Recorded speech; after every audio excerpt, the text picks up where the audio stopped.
Conclave des forces politiques et sociales sur l'avenir du Congo tenu du 14 au 15 octobre 2025. Déclaration finale. Les forces politiques et sociales de la République démocratique du Congo se sont réunies en conclave sous la présidence de son Excellence Joseph Kabila Kabange, président honoraire de la République démocratique du Congo, du 14 au 15 octobre 2025 dans la ville de Nairobi au Kenya. Elles ont procédé à l'analyse minutieuse de la situation générale du pays et évalué la nécessité de se rassembler pour conjuguer leurs efforts dans le cadre de la résolution de la crise multiforme qui secoue la République démocratique du Congo. Dans ce cadre, elles se sont penchées sur l'ordre du jour ci-après. 1. Analyse approfondie de la crise que traverse la République démocratique du Congo. 2. Définition de la réponse collective apportée à ce jour à la crise. 3. Voie de sortie de crise. S'agissant du premier point, les participants au conclave ont reconnu l'existence d'une crise profonde et multidimensionnelle. Crise politique et sécuritaire, crise économique, crise sociale, crise de dignité, crise de violence, crise de vision, crise nationale et régionale. Ainsi, sur le plan politique, la double crise de légitimité et de légalité qu'accusent les pouvoirs en place depuis plusieurs années et en particulier depuis les violations intentionnelles et successives de la Constitution et le reniement de l'accord global et inclusif par le pouvoir en place, lesquels avaient permis pourtant la réunification du pays, la réconciliation nationale et l'instauration d'un nouvel ordre politique, ont été à la base de la crise profonde que connaît le pays. Cette crise s'est aggravée par la guerre et la violence qui sévissent dans la partie est et ouest du pays, et plus particulièrement aussi avec la forfaiture électorale de 2023 qui a donné lieu à un rétrécissement de l'espace politique, à une marche rétrograde quant aux acquis démocratiques, ainsi qu'à la désarticulation des équilibres institutionnels et sécuritaires chèrement obtenus. En outre, la volonté du pouvoir d'engager la révision de la Constitution dans un tel contexte fragilise davantage la cohésion nationale, déjà mise à mal par l'absence d'une culture de dialogue et la prolifération d'antivaleurs telles que le tribalisme et l'antagonisme communautaire. Enfin, le refus du pouvoir de s'inscrire dans la dynamique de dialogue inclusif telle que proposée par la CENCO et l'ECC, soutenue par le peuple congolais et la communauté internationale, ne laisse pas d'ouverture à la résolution de la crise multiforme que connaît le pays. Sur le plan économique, la gouvernance publique enregistre des contre-performances qui éloignent le pays de toute perspective de progrès et de développement. Les participants ont de ces faits déploré l'instabilité du cadre macroéconomique, alimenté par des politiques irrationnelles, fondées essentiellement sur une propension à la prédation et à la corruption. Plus particulièrement, la gouvernance caractérisée par des finances publiques déficitaires de façon chronique assombrit le quotidien et les perspectives de la République démocratique du Congo, avec pour conséquence d'hypothéquer l'avenir des générations futures. Sur le plan social, À l'image du dernier classement du PNUD, pointant la République démocratique du Congo au rang de pays le plus pauvre du monde, la crise se décline en forte dépréciation des indicateurs socio-économiques. Le quotidien des Congolais est ainsi marqué par une inflation galopante, accompagnée paradoxalement d'une appréciation factice du franc congolais, la rareté des services de base tels que la desserte en eau potable et en électricité, la dévalorisation de l'éducation nationale et les difficultés d'accès aux soins de santé primaires. À cela s'ajoute le taux de chômage élevé, la violence urbaine et les embouteillages monstres qui illustrent à suffisance les carences en matière de gestion urbaine.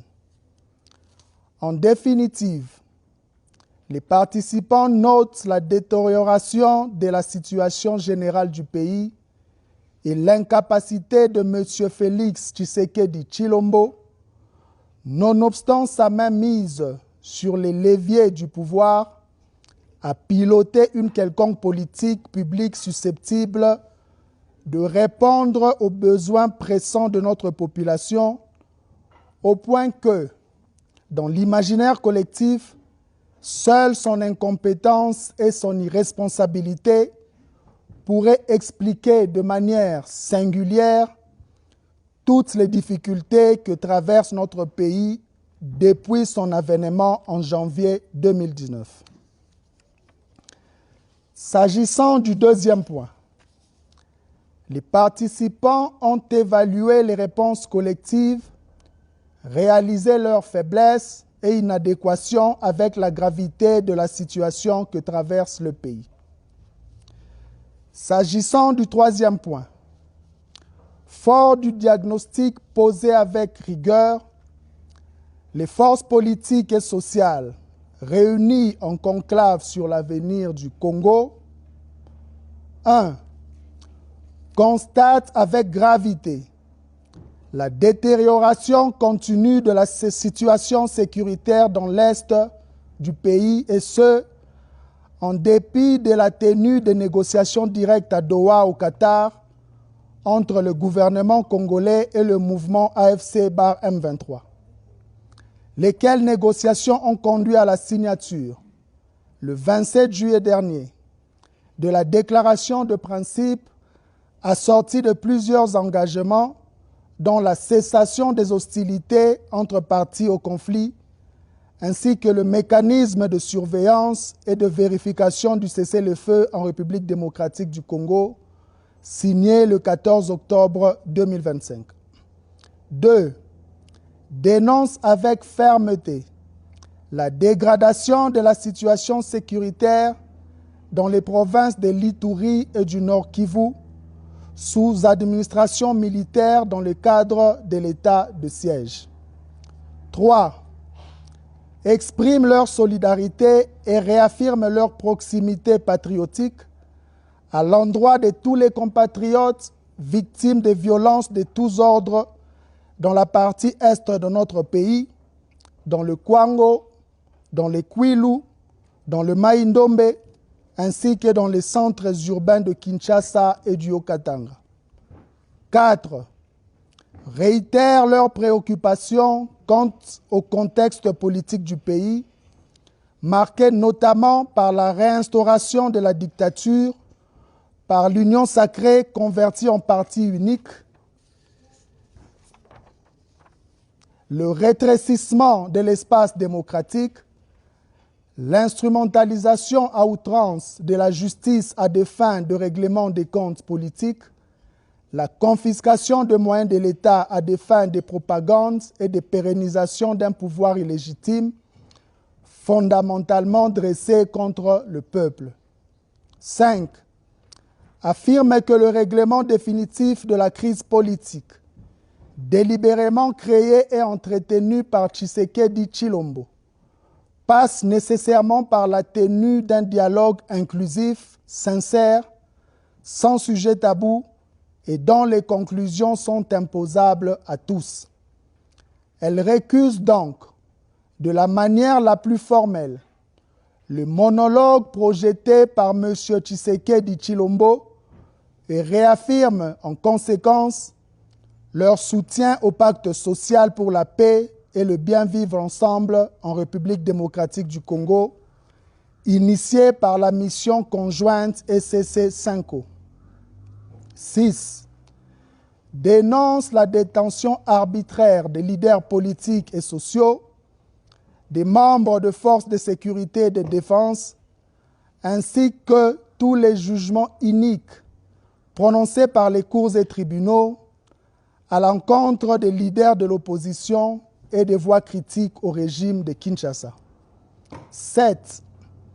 Dénonce le détournement des deniers publics et le pillage des ressources naturelles du pays par le régime en place. 8. Décide de se rassembler dans un cadre dénommé Mouvement Sauvant la République démocratique du Congo, en abrégé Sauvant la RDC, Tobikisa Ekolo, Tuokowe Taifa, Tupandishai Jitunga, Beto Mvulusa Insi, de prendre contact avec tous les Congolais opposés à la dictature afin de mener à l'unisson des actions en vue de mettre fin à la tyrannie, de restaurer l'autorité de l'État, de rétablir la démocratie et de favoriser la réconciliation nationale. 9.